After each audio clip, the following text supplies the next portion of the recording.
India మరియు England మధ్య జరగబోయే ఓడిఐ సిరీస్‌కి జస్‌ప్రీత్ బుమ్రా కంప్లీట్‌గా రూల్డ్ ఔట్ అయిపోయాడు.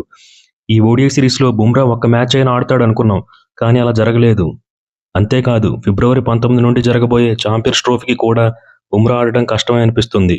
దాంతో బుమ్రా స్థానంలో స్క్వాడ్‌లోకి మహమ్మద్ సిరాజ్ లేదా హర్షిత్ రాణా వచ్చే అవకాశం కనిపిస్తుంది.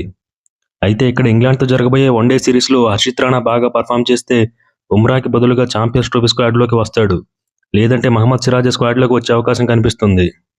ఇక్కడ ఇంకొక విషయం ఏంటంటే ఇంగ్లాండ్‌తో జరగబోయే ఓడిఐ సిరీస్‌కి వరుణ్ చక్రవర్తిని కూడా వన్‌డే స్క్వాడ్‌లోకి అయితే యాడ్ చేశారు. కాబట్టి ఈ సిరీస్‌లో గనుక వరుణ్ చక్రవర్తి బాగా పర్ఫార్మ్ చేస్తే ఛాంపియన్స్ ట్రోఫీ స్క్వాడ్‌లోకి వచ్చే అవకాశం కూడా లేకపోలేదు.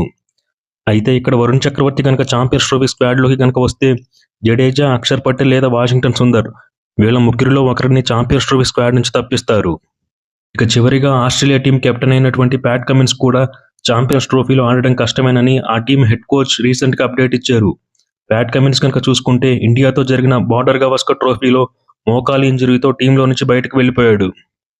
ఛాంపియన్స్ ట్రోఫీ నాటికి ప్యాట్ కమిన్స్ తిరిగి టీంలోకి వస్తాడని తన పేరును ఛాంపియన్స్ ట్రోఫీ స్క్వాడ్‌లో అయితే యాడ్ చేసింది క్రికెట్ ఆస్ట్రేలియా.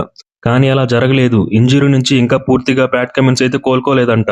దాంతో కమిన్స్ స్థానంలో ఆస్ట్రేలియా టీంని స్టీవ్ స్మిత్ లేదా ట్రావిస్ హెడ్ అయితే నడిపించబోతున్నారు.